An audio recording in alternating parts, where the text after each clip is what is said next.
Hey everyone, welcome in. It's me, your boy, Nathan. I'm joined by Malik. Say hi. Hey everybody. Hey. I'm also joined by Kurtis. Say hi. Hello everybody, thank you for joining us. And we are 3 Peas in a Podcast. He is eating that microphone. Today is Valentine's Day.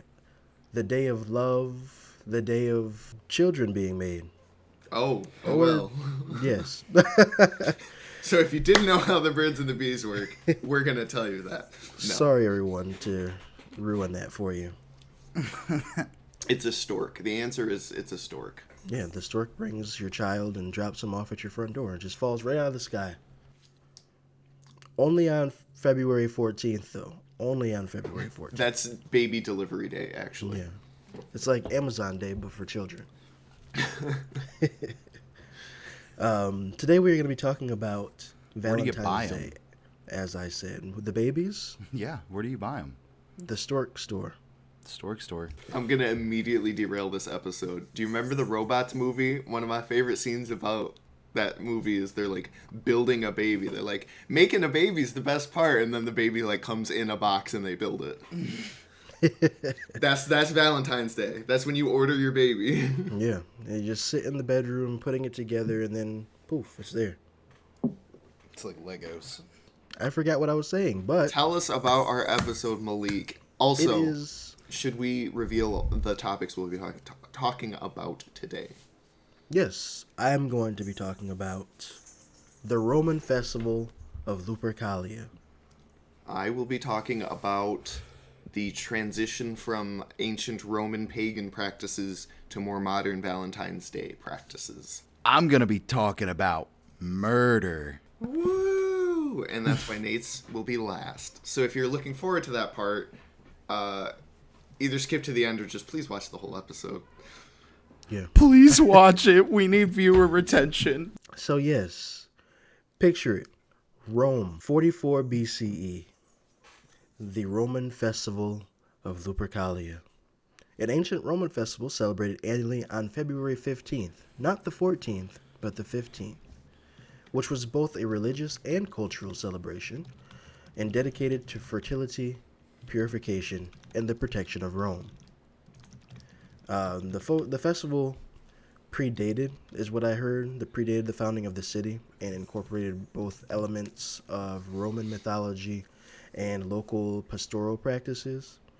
The history of Lupercalia, it got its name from Lupercal, a sacred cave located at the base of the Palatine Hill in Rome. According to Roman mythology, this cave was where the she-wolf, Lupa, which some people might have heard, Oh, okay. nursed the twin founders of Rome, Romulus and Remus, which are, Curtis, you're very big on Roman history, so you might... I am. Also, Harry Potter nerds. That's where Remus gets his name. Very good, very good. Tie into a previous episode. I'm pretty sure you talked about Harry Potter at some point. I don't know. If I haven't, I'm gonna. I love Harry Potter. Yeah.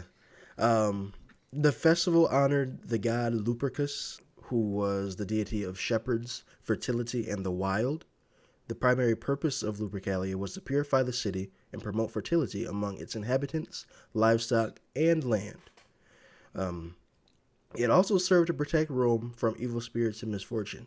Romans have always been very, superstitious people. Now here's where it gets interesting. The festival began with sacrifices and rites performed by the Luperci, a group of priests divided into 2 colleges, the Quintiliani and the Fabiani.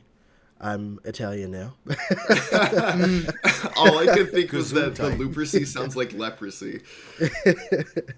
The ceremonies were overseen in the Lupercal cave, which included rituals of animal sacrifice, where the priests sacrificed the goats and sometimes dogs, animals associated with fertility and purification. That's what they said, goats and dogs are animals of purification and fertility. They appoint, after the sacrifice, the foreheads of the Luperci, the groups of colleges, the priests, were smeared with the blood of the goats, This blood was then wiped off with milk-soaked wool, and the priests were expected to laugh during the cleansing. So we're all just smearing... It's Simba up in here. The goat hides were then cut into strips called fabrua, which might not be the correct pronunciation, but this is where they think February itself got its name from. Wow. And these strips were also thought of as the creation of thongs. So these when you're hearing these strips, the fabrua, think of thongs that your lovely lady would wear. So let's keep that in our head. These strips were used in the next stage of the festival, which stay with me, everybody. Okay. Here, I heard thongs. I'm interested. Yeah. Viewer retention is up.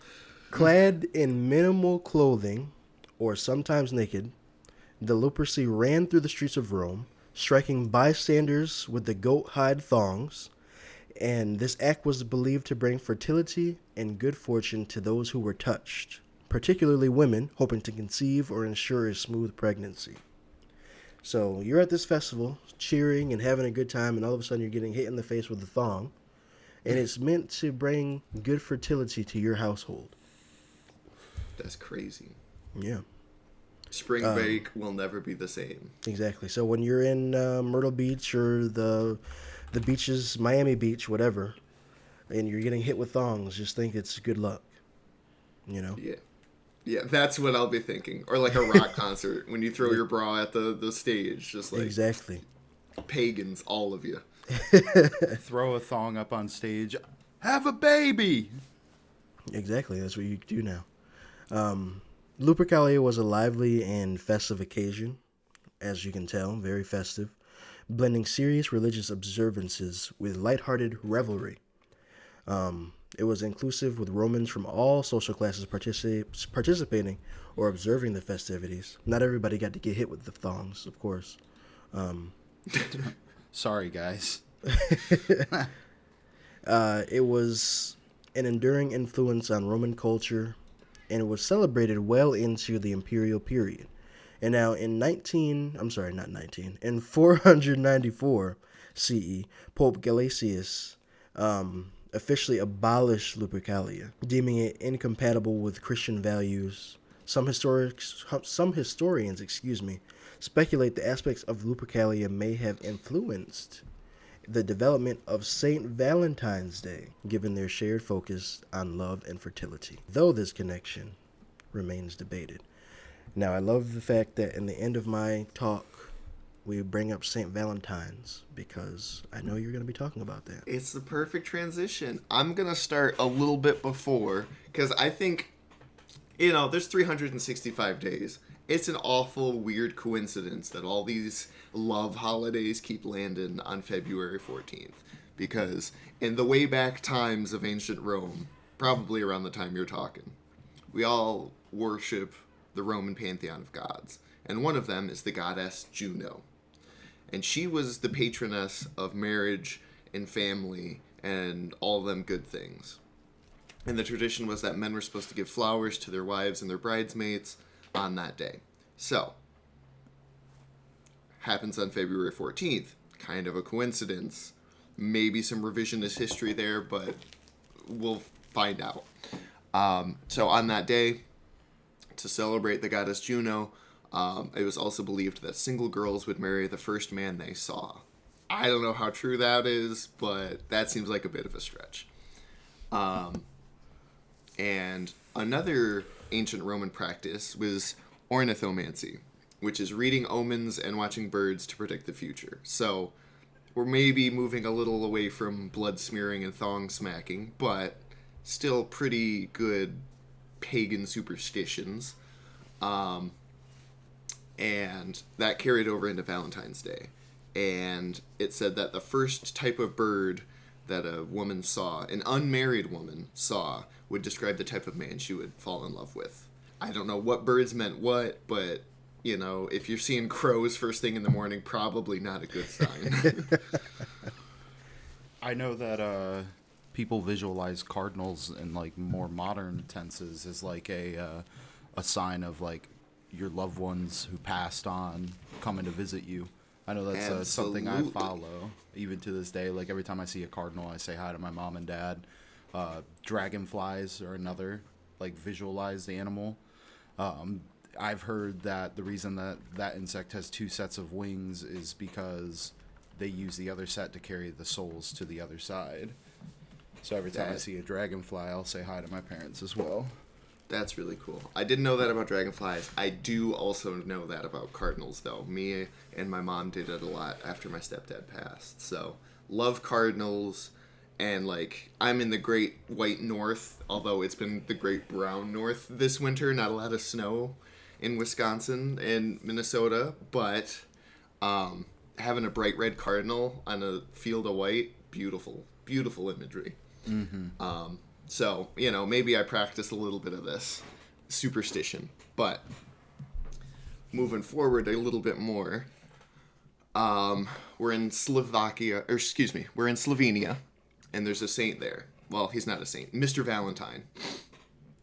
And he is performing miracles on children, travelers, and pilgrims. One of the stories says that a local official brings his blind daughter to him to get cured.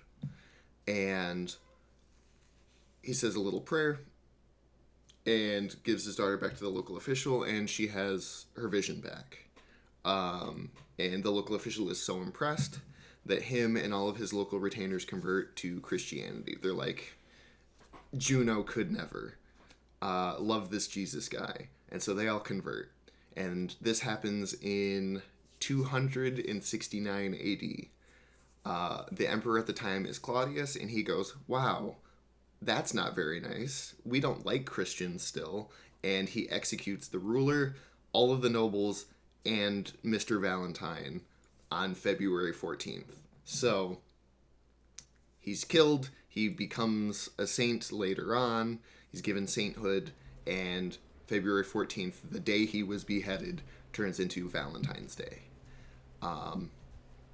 According to some old local legends, he was the patron saint of health, spring, the season, the changing of the season more specifically, and he was also the patron of beekeepers, pilgrims, and epilepsy. He was the patron saint of the transition into spring because he held the keys to the roots of the plants. He basically unlocked the roots and said that work could begin in the gardens and orchards and vineyards. He was also said to be the one to cut the first vines. And so basically this transition of weather also kind of correlated and transformed into the transition of relationships and weddings. And one of the old local legends was that, had to do with epilepsy. I'm not sure if this is the same person. It sounds like there could be two possible people that are both referred to as Saint Valentine's. Not 100% sure. But the epilepsy one sounds like it comes from like the 9th century.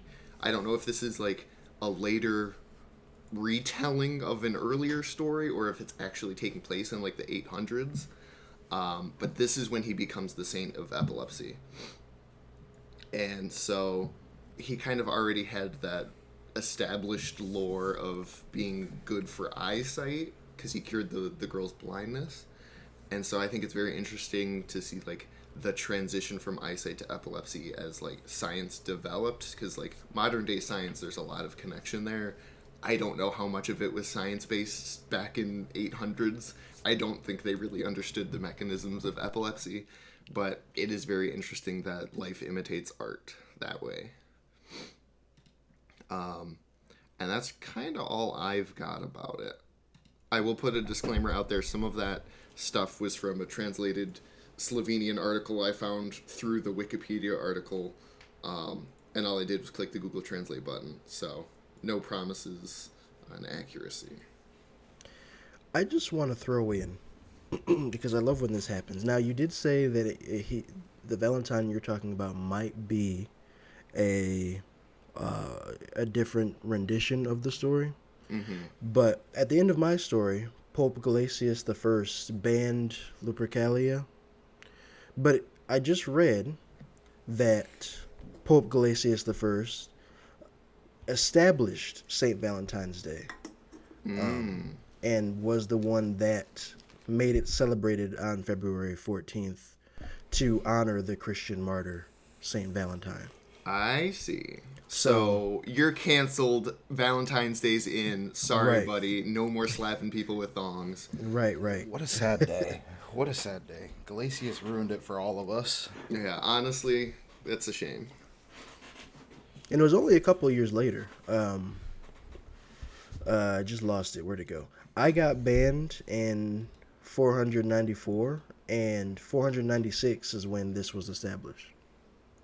He's like, Yeah. they won't stop celebrating. We have to Right. make a new holiday so they can do this instead. That's crazy. What was it called? Lupercanthi? Lupercalia. The Roman Lupercalia. festival of Lupercalia. Lupercalia's out. St. Valentine's Day is in, baby. Out with the old and in with the new. So we're going new. How new? When does this big murder happen? Tell us all about your murder. So we need a little bit of background information first. Give you a date though on the crime. It does take place February 14th, 1929. We're going to be talking about the Valentine's Day Massacre. Woo. But we need some background. Okay. This takes place Chicago in the 1920s, obviously. Prohibition Prohibition was very rampant at this time. Chicago was just starting out as a city at this time, so there was a lot of growth going on. At the time, our main character, Mr. Capone, also known as Al Capone, he was a small-time guy. He was actually part of his first group. He was part of a gang called Johnny Torrio's Street Gang. He was super duper famous up in New York, but they wanted to take advantage of the growth in Chicago. So that whole gang left New York, moved to Chicago, and then they started making some milestones. At the time, they were setting up several legit businesses. They set up different restaurants, nightclubs, hotels. There's actually a really famous hotel that Al Capone frequented called the Black Stone.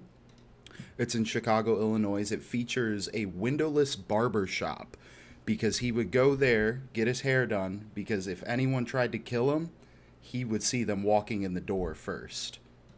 They wouldn't be able to get the jump on him because there was no windows. You had to walk in the building in order to actually get there. So nobody could get the jump on him. So he went there a lot. But it's still open to this day. It's a part of the Marriott's autograph collection. It's like a super famous hotel up there. But they also established a lot of illegitimate businesses because this is Prohibition. So we had speakeasies, breweries, brothels, gambling houses, and lots of smoke shops. He had a lot of ties in the criminal world, but with those legit businesses, it allowed him to establish good relations with the general public as well, because the general public would constantly go there. But they also knew he had this darker side to him with all these other businesses. So there was like a weird sense of respect, but utter fear for this guy. He stayed with Johnny Torrio's gang for a while. Johnny Torrio, I don't have too much information on him, but eventually Al Capone does take it over and they renames it to the Chicago Outfit. And they were in the south side of the city, and they grew really quickly. It took them just 5 years being in Chicago to establish, like, the biggest family in Chicago. They had huge smuggling routes underground that went across the entire city and all the way up different states, and they had routes that went as far as Canada. So they could get goods smuggled all the way from Canada all the way into the States and never get caught for it. So they were always able to get... Didn't happen in Canada, did it? I don't believe so. So they were able to get a lot of whiskeys and stuff. So this was enabling them to be able to get whatever they needed and then get out of sight really quick. So they most of the time got away with everything, but they also had good relations with political figures because they had a lot of money. Money always talks. Same thing with police. So a lot of the local police in Chicago, they would just turn a blind eye to a lot of the bullshit. He gave it back to his community. A lot of the money that he made as well, he would give back to the community in forms of donations to charities. And fun fact, he actually founded the first soup shop Al Capone did in Chicago during the Great Depression as like a middle finger to the government for being like, oh, so you need a mobster to take care of your stuff in this city, which got him a lot of respect. Most of the public generally respected but feared him. Well, I will say that that's a big thing, and I'm obsessed with the mob. That's a big thing, even in New York, that these people are horrible, terrible people, but they're doing so much for the community, a lot more than local governments were doing. So it's amazing to read those stories.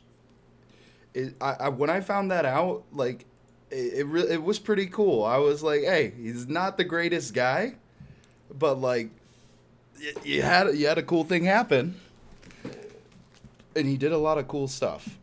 But that was in the south side of Chicago. Up in the north side, there was a gang called the North Side Mob, led by Jaime Weiss.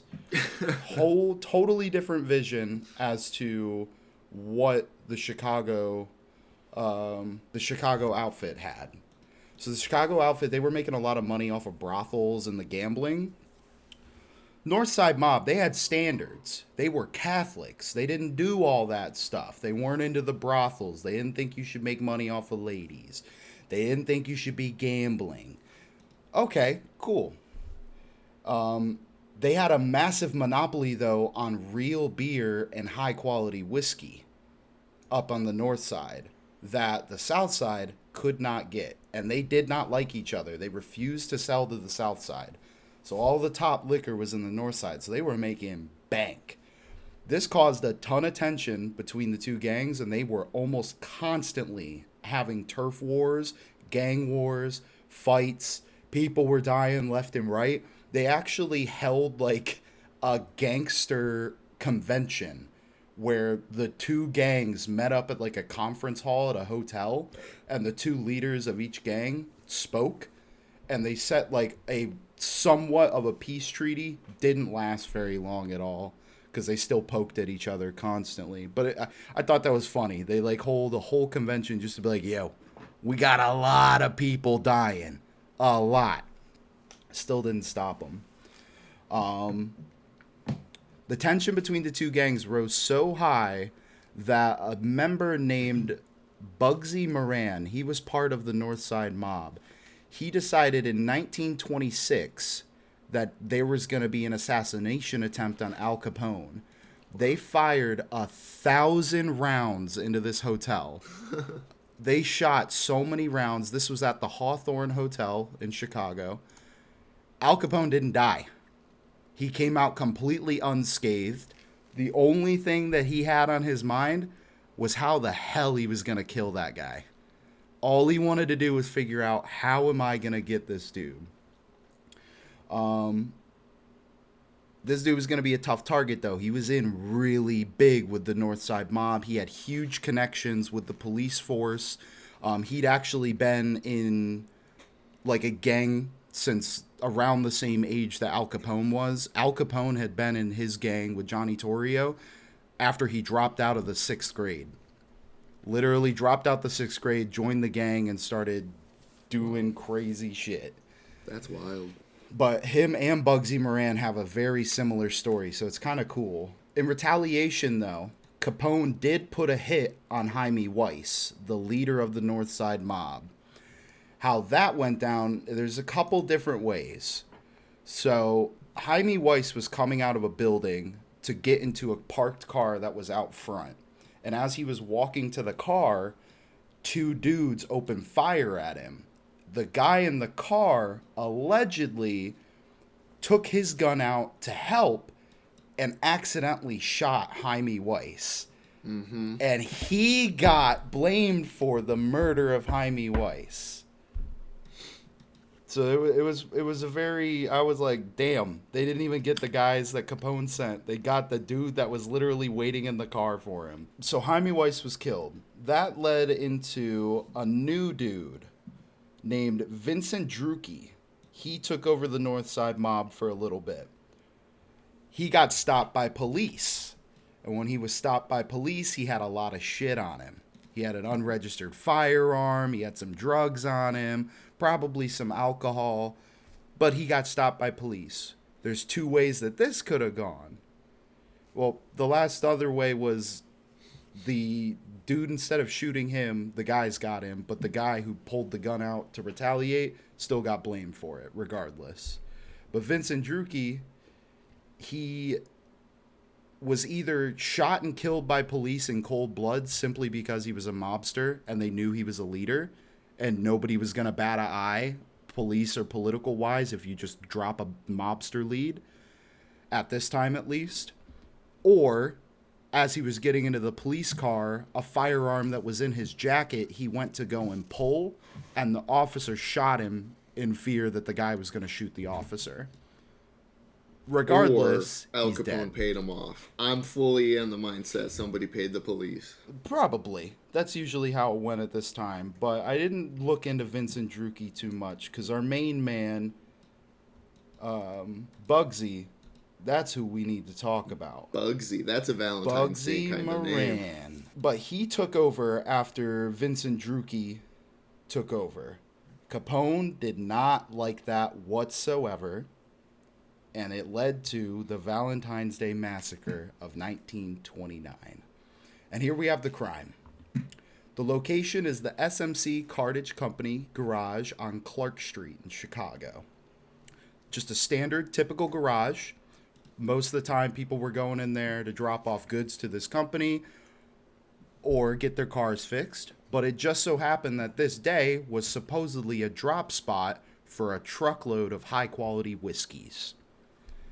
That morning, 10:30 a.m., 7 men were in this garage, all dressed in suits except one man who was dressed as a mechanic. These men were waiting on their boss, Bugsy Moran, to arrive for that whiskey shipment. Moran was running a little bit late when a black Cadillac pulled up to this garage. 4 men got out of the car, 2 in like your stereotypical mobster attire, you know, the trench coat, the little fedora, the little fancy shit. 2 of them were in police uniforms.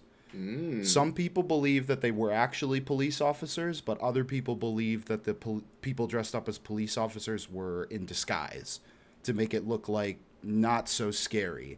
But they got out of the car brandishing weapons. Both of the guys dressed as police officers had revolvers. The 2 mobsters had Tommy guns.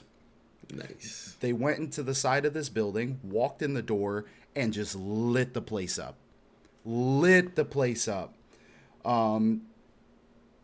A neighbor came to check on the situation, found all of the victims inside. There was one man who was still alive. His name was Frank Gusenberg. After being shot 14 times, he was escorted to the nearest hospital where the police tried to question him. At this time, mobsters lived by a code. You didn't talk to the police. So this man stuck to the mob's code of honor, sat there completely silent, and the only thing that he told the officers was, "Nobody shot me." Bro had 14 holes in him, and he's just going, "Nobody shot me." This is why they held the mob conference. Everybody's like, nobody snitch and we're good. He ended up dying hours later, though, to the wounds. The victims of this situation, the Gusenberg brothers, both Frank and Peter Gusenberg, they were both enforcers for Moran. So the big guys, like if Moran told them what to do or there was a new rule, these boys were the ones that enforced it and made sure everyone followed that.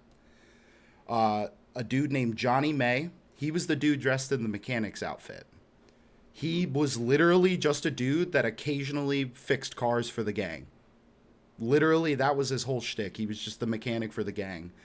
A man named Albert Kachelik, he had an alias named James Clark. He was Moran's second in command. He was killed. Adam Hayer, he was the bookkeeper and business manager for Moran. He was killed. A dude named Reinhard H. Schwimmer, he was an optometrist who just so happened to like gambling, and this particular gang was super big into horse gambling. So this guy lost his practice, got in with the gang, and just started gambling. He got killed. And then a dude named Albert Weinshank. He looked very similar to Moran and is probably the reason that this all went off and Moran went unscathed. He was the target for this whole thing. Moran was supposed to be there. They were going to get out of the car, walk into that room, and anyone in that room, including Moran, was dead. Moran wasn't there, but this Albert Weinshank guy, when they walked in or were peering in, because he looked so similar to Moran, it's believed that that's the reason that this event triggered and Bugsy got to live. But Moran arrived hours later to see police cars surrounding the garage, and he suspected that he was raided. He didn't even realize all his people were dead yet. Not the case. People were dead. The gang began to spiral, and they lost total control of all of their gambling operations up in the north. Everything started to crumble, and in 1935, just 6 years after the event, Moran left the gang, and it quickly dissolved. There's a lot of theories behind it. Most people believe Al Capone did it. But at the time of the crime, Capone was miles away in Florida on trial for another murder. So they couldn't stick him for it. And because the dudes got away, there wasn't really anything to do. And because that guy said, nobody shot me, the police were scrambling. And all because of those things, Al Capone got away with it. Some believe it was the work of the police because there was two dudes dressed as officers there. Why wouldn't these officers go in there to disrupt this crime? They're tearing up the city. That got dismissed immediately because police are never going to frame themselves for anything. So that was an immediately dissolved theory. Some people also believe that Moran himself did it, simply because he deemed all of those dudes to be traitors or rats. Which I don't think that that's the case, because those are top guys. I don't know. It's the perfect crime. Kill everybody off and then dissolve the gang, and there's nobody left to come after you. Yeah. So it could be the case. You don't really retire from the mob life. True. That's true. You always have that in your closet. But regardless of the theories, with everything that wasn't able to be pieced together, this crime has completely remained unsolved. They have no one that they can point as like a definitive. It could very well remain that way. There's supposedly some letters that were sent to like very high up government officials years after the crime where some people were allegedly confessing. But it didn't come to fruition, and the general public as well as the FBI deems this to be an unsolved case. But it was crazy. Lots of dudes died. All for some whiskey. Yeah, Prohibition time's crazy. Definitely. I did actually end up looking it up. Al Capone was actually like the king of bootleggers and did import alcohol from Canada. But when asked about it, he said, Canada, I don't even know what street that's on. And I just think that's a beautiful response. Dude, this motherfucker.